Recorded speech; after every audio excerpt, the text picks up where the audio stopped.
Then. Hi everyone, it's Chris Tuck here from survivesofabuse.org.uk.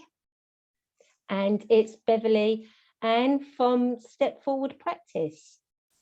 And together we're bringing you Breaking the Cycle to Step Forward podcast.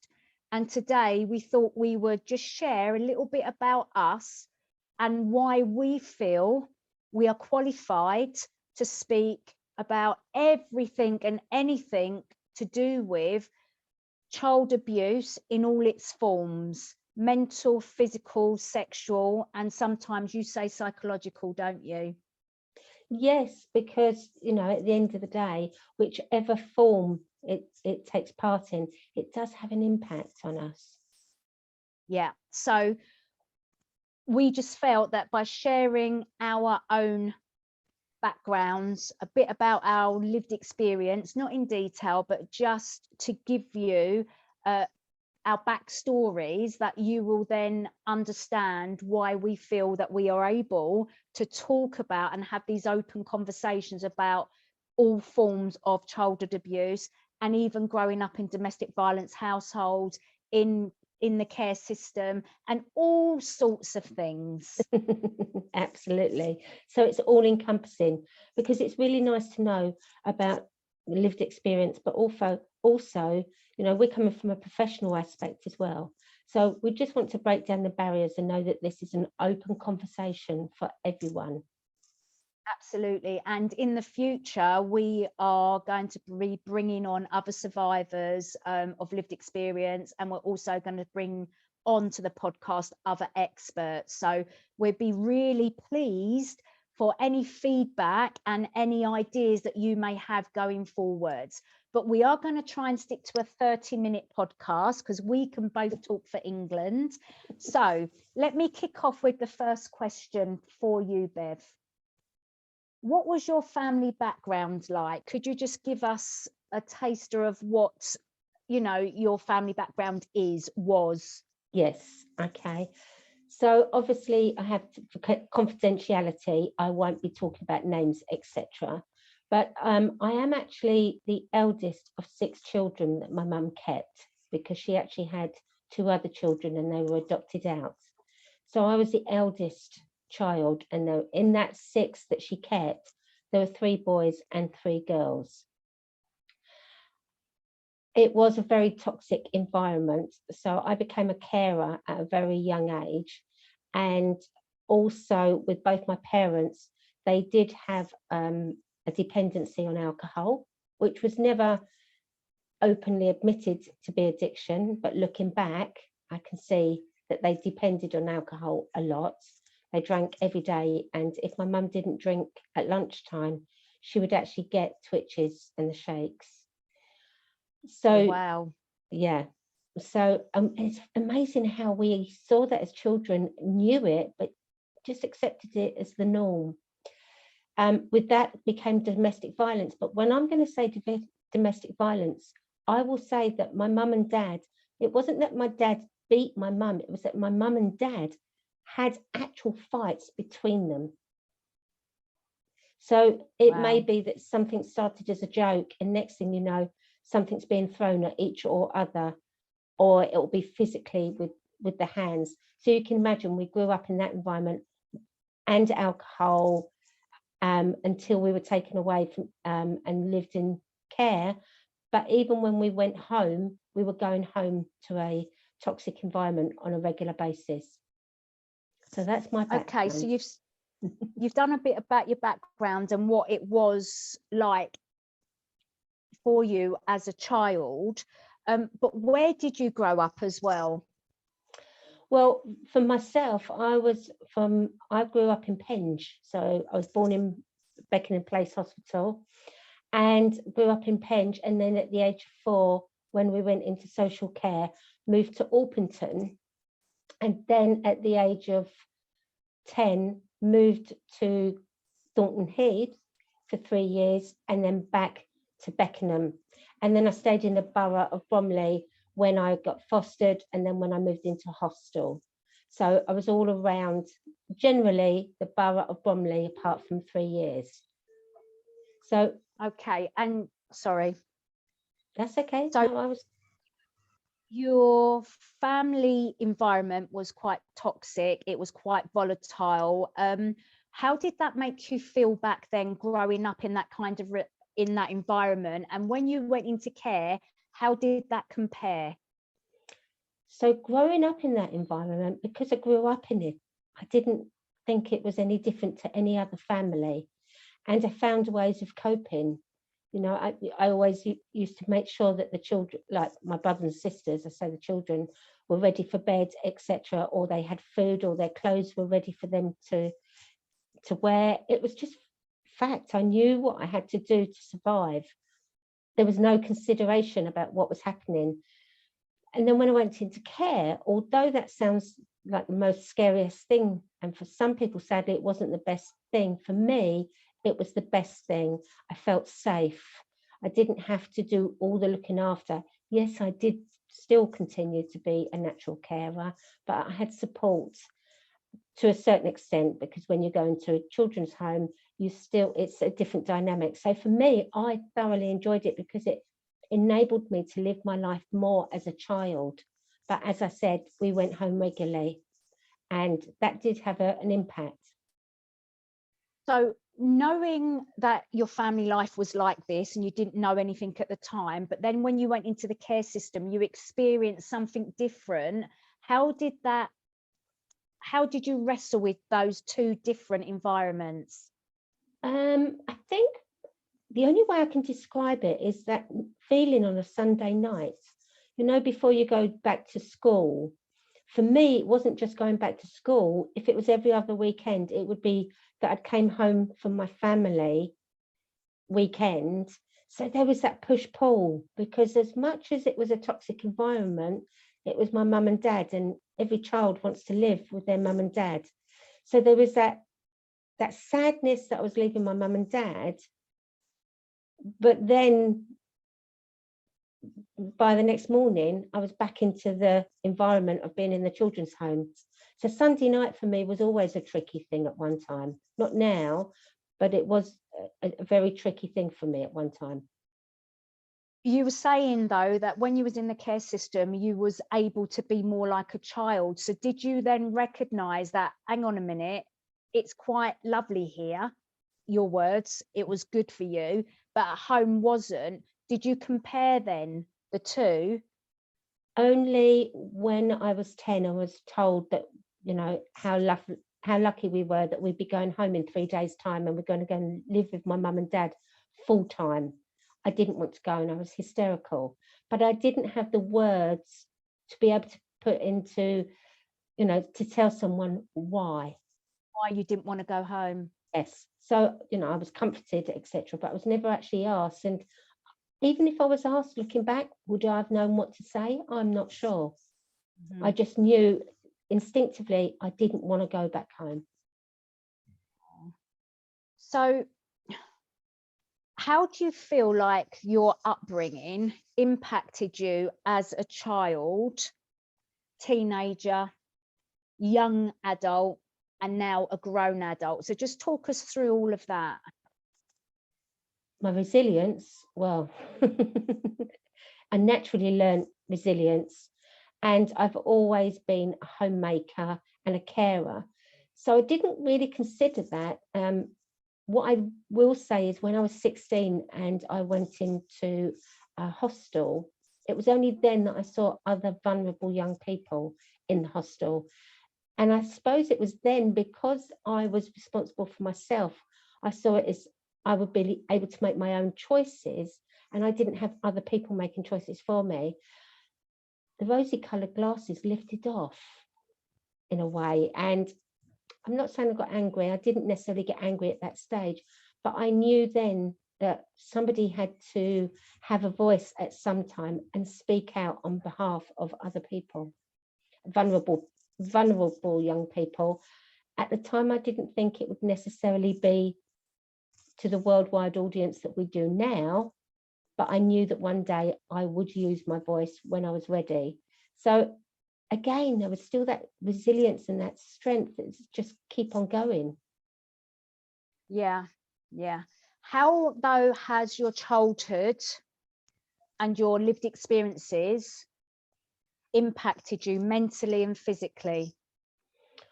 Hugely, hugely. And I didn't actually recognize this until when I look back now. You know, it was having children. I didn't have children until I was in like late 20s, early 30s.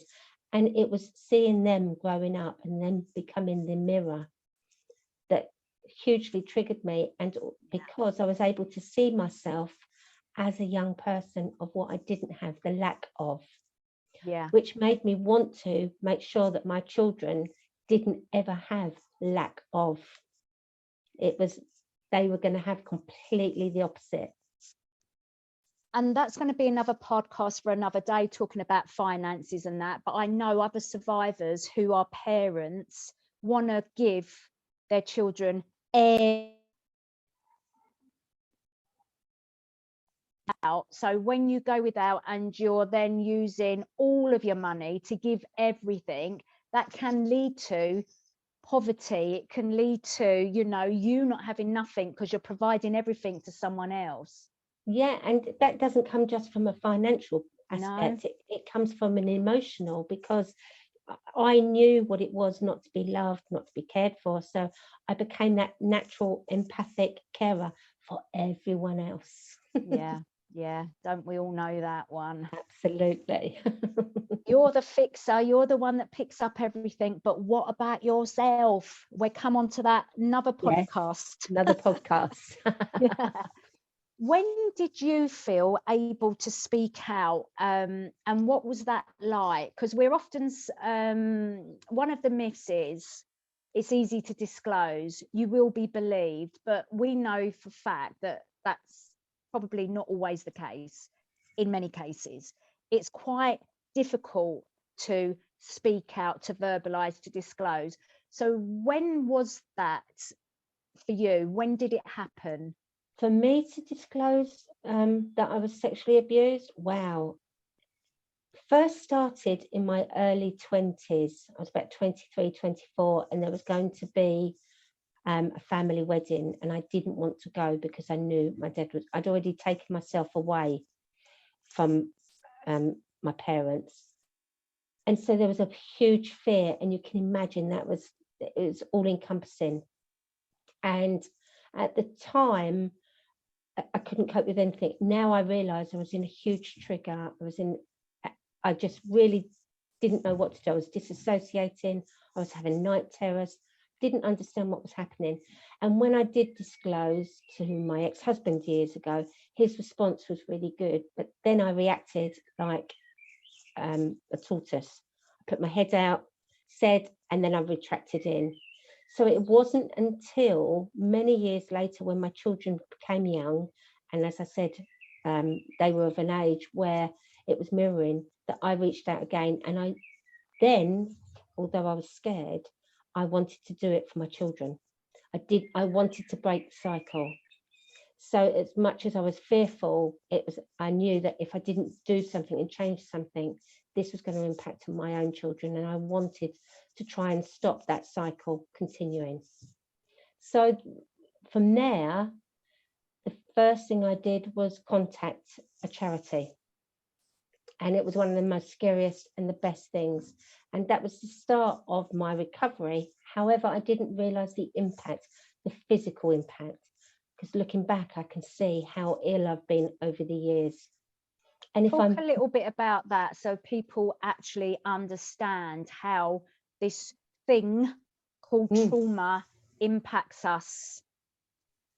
Well, this is where it's quite misunderstood, because we talk about mental health, but actually I like to say neurological, physical and emotional, because it's the physicality, it's our body trying to keep us safe when we're children, that we learn to keep going. So our vagus nerve senses there's something not right in our stomach, it's intuition. And then our amygdala sends out the alarm and releases adrenaline. So when you're always just trying to negotiate, in my circumstances, negotiate the household. Are my mum and dad drunk? Are they going to fight? If they're fighting, where are the other children? How can I keep safe? That's adrenaline, and doesn't shut off. And it didn't shut off because I was in that environment all the time. It only shut off when I was in the children's home. And then it would start again when I was back home. So it's on, off, on, off. And in the end, it becomes locked on. It's what we call the sympathetic mode. So my body learned at a young age to use the adrenaline to push me forward, and for the resilience and the survival mechanism, which I used into my 20s. You know, as soon as I could, I went to work, and I worked hard, and I worked 2 jobs because there was no way I was going back to live how I had been growing up. So one thing I didn't really understand was nurture and how to self-care and look after myself. So with food, you know, I knew what it was to have nice food, but I didn't know and understand really how to nurture myself as you would normally. So I had to learn to reparent myself. But of course, in my early 20s, I wanted to go out, I wanted to do all different things. And I just pushed myself so hard and continued to push myself. So I was always getting viruses, meningitis, you name it, shingles of the mouth. I was hospitalized for that, kidney infections. I was chronically ill. So I wasn't ill most of the time, but then when I was ill, I was chronically ill. And I realize now I didn't listen to my body, and I didn't know how to. Exactly. Why would you know how to when you can't link your symptoms to past trauma, because you don't know what you don't know, right? Absolutely. And also, how would my childhood impact what was happening to me in my adulthood? It was, as far as I was concerned, that was my history. I'd left all that behind, shut that in a box. Thank you very much. This is the life I'm creating, and I'm going forward. And that's what most of us do believe.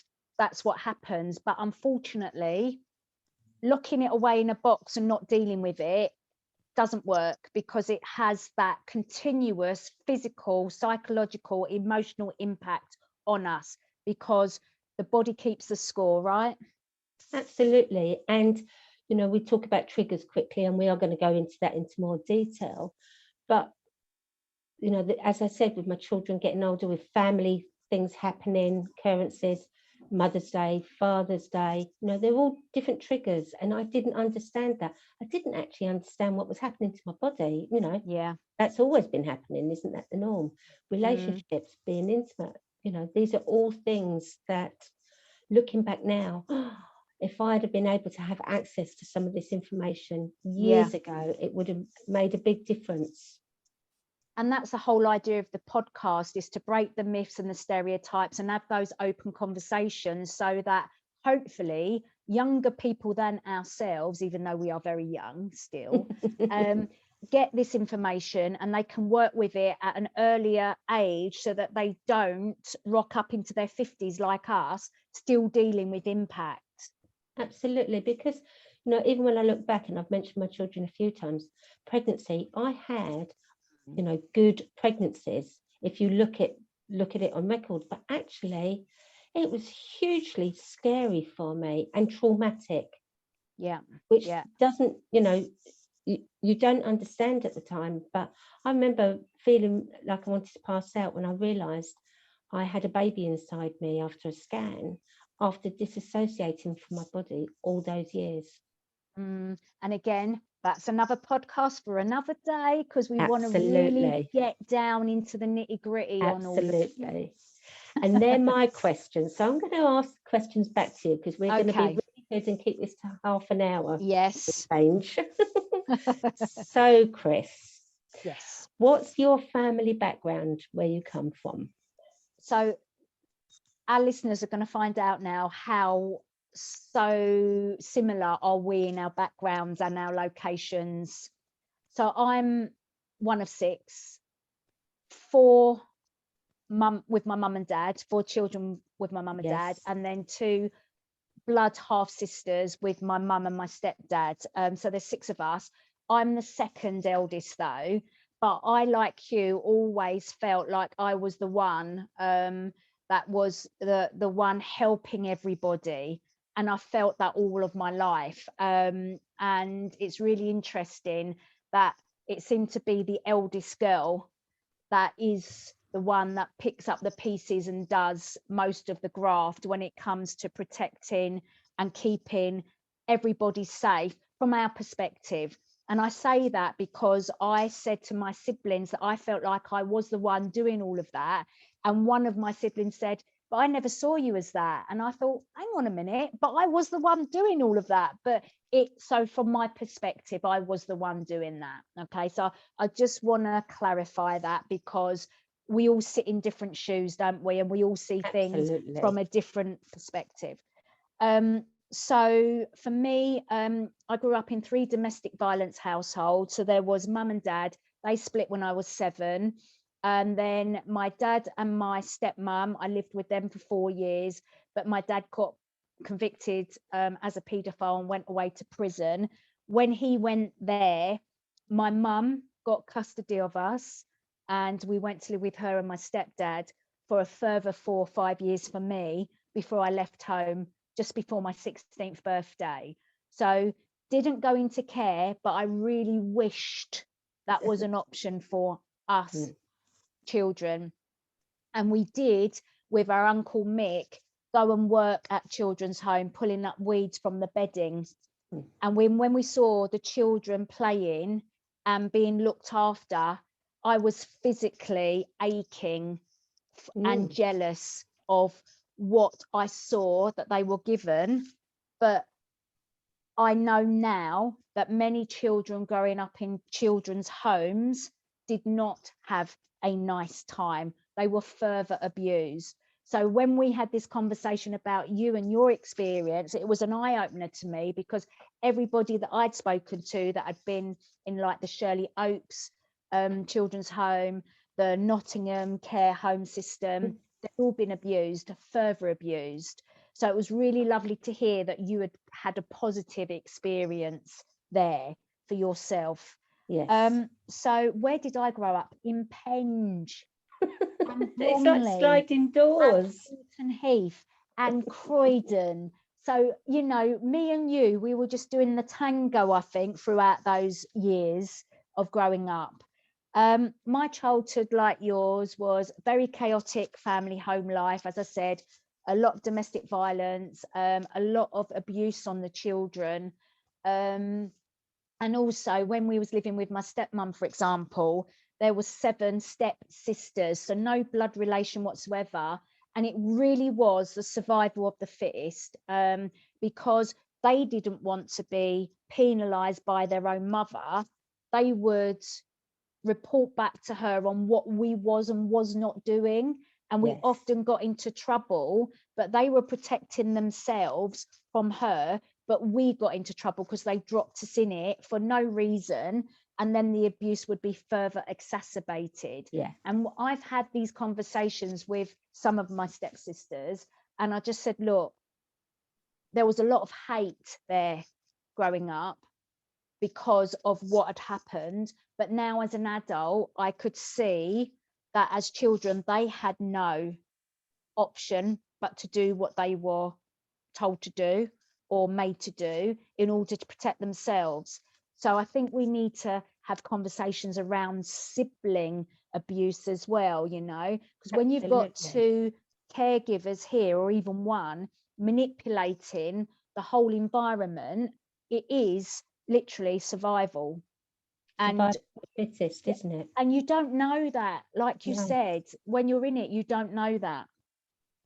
However, when I went round to my friend's house and I saw loving, caring, food on the table in abundance, hugs, kisses, all of that, I was like, oh my God, what is this? What, you know, what is this? Because I've not experienced any of that. And then that really showed me that my household environment was toxic, chaotic, abusive, and I didn't want to be there anymore. I really didn't. When I saw something different. What age was that, Chris, would you say, roughly? It was year 4, year 5 of primary school. So again, probably the same age as like you, like 10, 11. Yeah. But I didn't know that existed before then, because our normal was just our normal. But I knew I didn't like it. I knew I wanted something different, but I didn't know what that was, and I didn't know how to verbalize it. But at the same time, I was so miserable.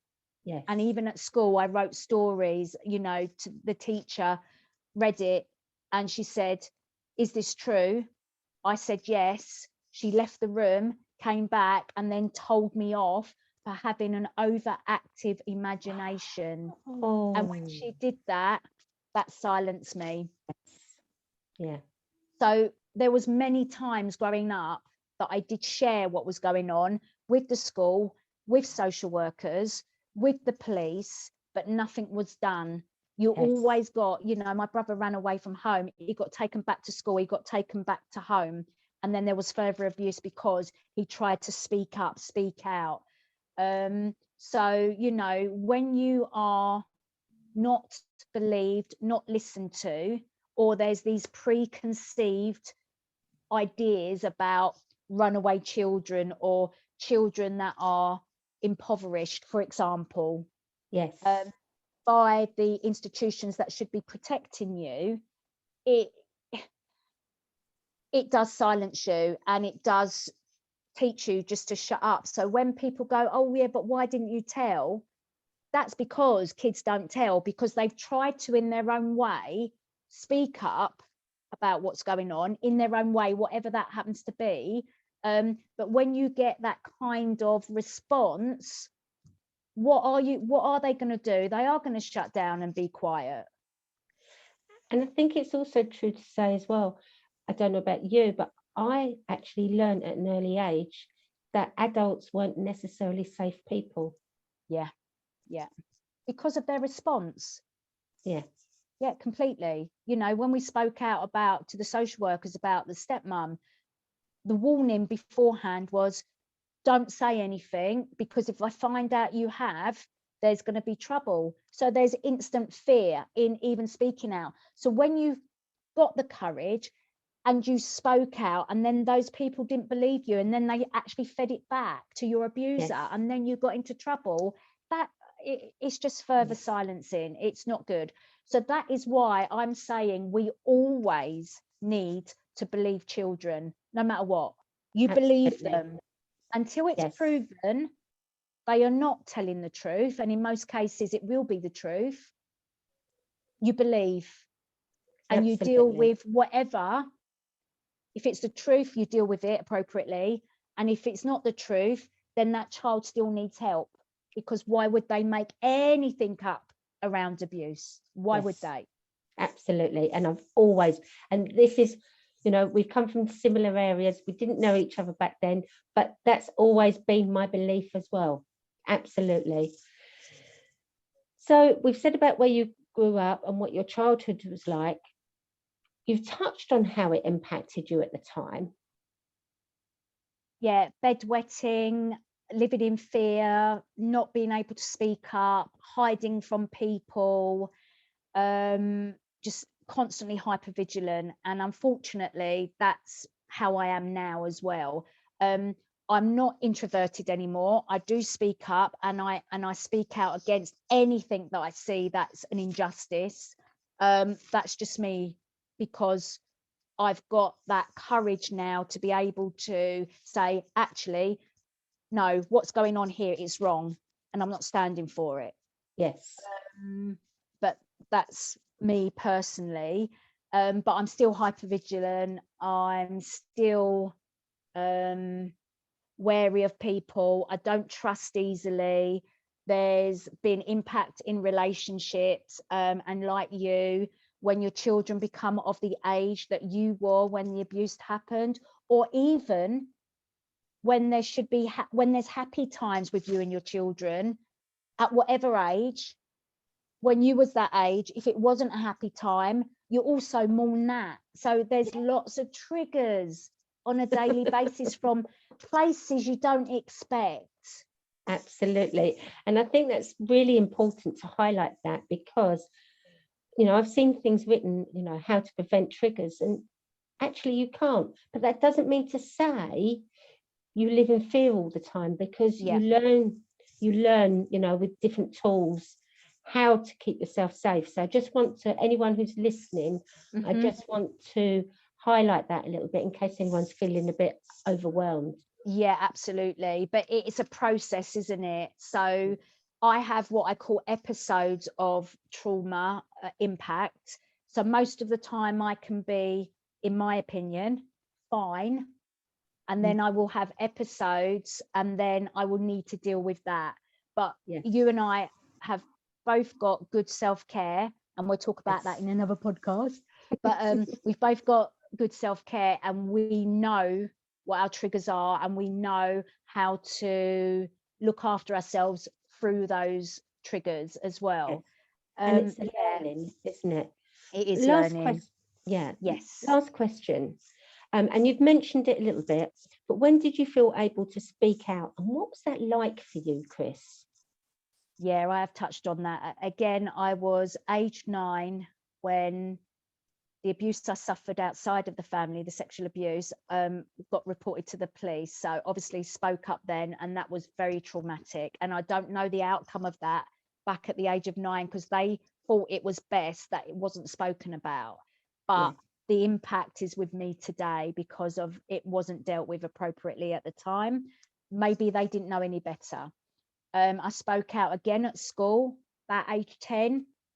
I wrote it down because I couldn't verbalize. So I wrote it, and then I got that response from the teacher. When else did I next speak up? When I was 15, 16, when I was sexually assaulted again by a family member, I left home because I felt like no one was listening. And then when my sister was 16 and I was 18, we went back to the police and reported further abuse. And then again in 2016, disclosed all over again, and we had a 5-year journey through the criminal justice system. Unfortunately, no justice, but we'll speak about that another time. So disclosing needs to be easier. It needs to be a process that everyone sticks to and adheres to, so that children today do not go through what we've gone through. Yes. And there's this thing that's come up as well by what you're saying about that not being believed. You know, whether we be a child or an adult, we shouldn't have to prove that we're telling the truth. We should be believed regardless of your age at the time. Yeah, I truly believe that. I really do. You know, because how are we going to change child protection for the better if we go from a place of, are they telling the truth? You know, because that adult is always more credible, because that adult can verbalize, that adult can cover up, that adult can, you know, pull the wool over many, many people's eyes. Whereas a child, in my opinion, they haven't got the skills. They don't know. No. So, well, thank you very much, Chris, because we've come to the 30 minutes, and we want to finish for everyone, because going forward, we've given a highlight, you know, overview of how close you and I were, but weren't. So it was really absolutely sliding doors. And now we will be doing different topics on a regular basis. But now, for anyone listening, thank you. We'd like you to be part of it. We really would appreciate your feedback, any thoughts of what you'd like us to cover. The final word for you, Chris. Final word. Yeah, we are in this to raise awareness, break those myths and stereotypes, and have those open conversations that are often not had. And we will come at it from that lived experience and from a professional perspective. So as Beverly said, we want you along with us on this journey to break the cycle 2 step forwards. So please get in touch. Beverly, your last words. Well, you know me about self-care. So anyone listening now, if there's anything when you've finished listening, that just tap into yourself, take 5 minutes to just sit quietly and check in with yourself as to how you're feeling and think about what you need right now. Lovely. Thank you everyone for joining us today. We really appreciate it.